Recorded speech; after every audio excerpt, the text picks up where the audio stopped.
Lebanon Israel border पर हलचल अचानक से बढ़ गई है। सैकड़ों की संख्या में इजरायली टैंक बॉर्डर पर पहुंच गए और किसी भी वक्त ग्राउंड ऑपरेशन शुरू हो सकता है। इजराइल ने जिस तरह से हमास के खिलाफ ग्राउंड ऑपरेशन किया था, पहले एयर स्ट्राइक में उनकी कमर तोड़ी, फिर उनकी जो इजरायली सैनिकों की टैंक है वो गजा में घुस गई, ठीक उसी तरह से लेबनान में हिजबुल्लाह के खिलाफ भी इजराइल का ऑपरेशन होगा। इस ऑपरेशन के तहत इजरायली सेना लेबनान के दक्षिणी हिस्से में उन इलाकों में जा सकती है जहां से हिजबुल्लाह के कई आतंकी संगठन लगातार इजराइल पर रॉकेट हमले कर रहे थे, एक्टिव थे और जहां पर बंकर्स बनाए गए थे।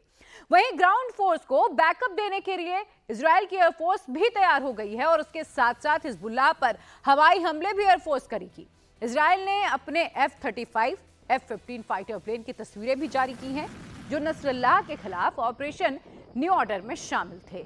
तो ये तस्वीरें देख लीजिए, नसरल्लाह के ठिकानों को अब चुन चुन कर निशाना बनाया जा रहा है। नसरल्लाह तो मारा गया है, लेकिन अभी भी कुछ ऐसे बंकर्स हैं जहां पे टॉप कमांडर्स छिपे हो सकते हैं और अब इजराइल की नजर उन्हीं टॉप कमांडर्स को खत्म करने पर है। लगातार इजराइल ने अपनी एयर स्ट्राइक बढ़ा दी है। इजरायली एयरफोर्स बमबारी कर रहे हैं, बमबार्डिंग कर रहे हैं और एयर स्ट्राइक की जा रही है। इन एयरक्राफ्ट ने, जो आप तस्वीरों में देख रहे हैं, नसरल्लाह के बंकर पर बस्टर बम बरसाए। उसकी कुछ नई तस्वीरें भी आप देख लीजिए। ये तस्वीरें बेरूत में हिजबुल्लाह के सेंट्रल हेडक्वार्टर की हैं। ये जो आप बड़ा सा गड्ढा इस वक्त तस्वीरों में देख रहे हैं, ये नसरल्लाह का बंकर था और यहीं पर वो अपने टॉप कमांडर्स के साथ इजराइल पर जवाबी कार्रवाई करने के लिए मीटिंग कर रहा था, लेकिन इजराइल ने उसे यहीं दफन कर दिया। इजराइल ने जब हिजबुल्लाह के हेडक्वार्टर पर अटैक किया, उस समय नसरल्लाह जमीन से 50 फीट नीचे इसी गहरे बंकर में था। इजराइल ने इस हमले के लिए 80 टन विस्फोटक यूज किया।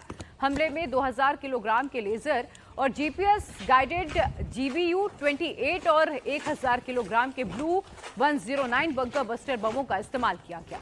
ब्लास्ट होने से पहले ये बम जमीन में धंस गए और फिर इसी हमले में नसरल्लाह ढेर कर दिया गया। ये जो बंकर्स आप तस्वीरों में देख रहे हैं, इसे बैकअप के तौर पर बनाया गया था। इसमें पूरी तैयारी थी, हथियार इन्हीं बंकर्स में जमा किए गए थे और इसके अलावा आपको बता दें कि यहाँ रहने का भी पूरा इंतजाम था। एक तरह से आप कह सकते हैं कि नसरल्लाह और उसके टॉप कमांडर्स के लिए सेफ हाउस था, लेकिन इजराइल ने इन्हीं बंकर्स पर, इन्हीं सेफ हाउस में लगातार बमबारी की, जिसके चलते कल नसरल्लाह को ढेर कर दिया गया। हालांकि पहले लेबनान इस बात को मानने के लिए तैयार नहीं था, लेकिन 20 घंटे के बाद हालांकि लेबनान की ओर से पुष्टि कर दी गई है कि नसरल्लाह की मौत हो चुकी है। नसरल्लाह की मौत के बाद उसके बेटी की तस्वीरें भी सामने आई। नसरल्लाह का बेटा जवाद नसरल्लाह उस जगह पर चिल्लाता नजर आ रहा है जहां बंकर में उसके पिता को इजराइल ने दफन कर दिया।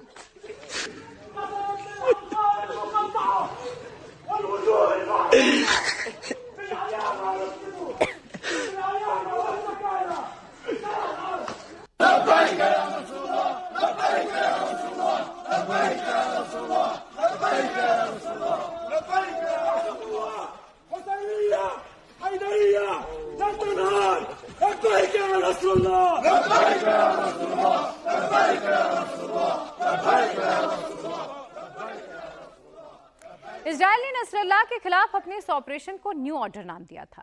इजराइल के इस ऑपरेशन से ईरान को डबल झटका लग गया है। हिजबुल्लाह चीफ हसन नसरल्लाह के साथ ईरान के भी एक सीनियर सैन्य अफसर की मौत हुई है। ईरान रिवोल्यूशनरी गार्ड्स के डिप्टी कमांडर अब्बास निलफरोशान भी बेरूत में इजरायली अटैक में मारे गए। अब्बास निलफरोशान लेबनान में कुछ फोर्स के कमांडर ब्रिगेडियर जनरल थे और उसके अलावा हिजबुल्लाह का south front commander Ali Karaki, Nasrallah की बेटी जैनब समेत हिजबुल्लाह के कई और टॉप कमांडर्स इस हमले में ढेर हुए हैं। इजराइल ने कल मुख्य हत्यारे हसन नसरल्लाह को मार डाला।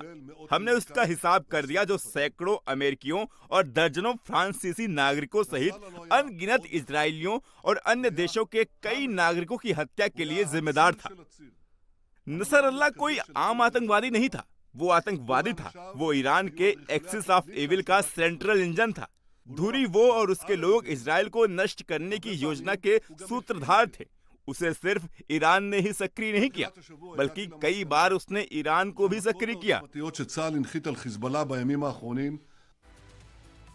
नसरल्लाह खत्म हो चुका है, लेकिन हिजबुल्लाह अभी भी एक्टिव है। हिजबुल्लाह को पूरी तरह से तोड़ने के लिए इजरायली एयरफोर्स आज भी लेबनान में बम बारिश कर रही है। 24 घंटे के अंदर इजरायली एयरफोर्स ने लेबनान में हिजबुल्लाह के दर्जनों ठिकानों पर अटैक कर दिया, उसे नेस्तनाबूद कर दिया। इजरायली हमले में शनिवार को 33 लोगों की जान गई थी, जबकि 195 लोग घायल हो गए।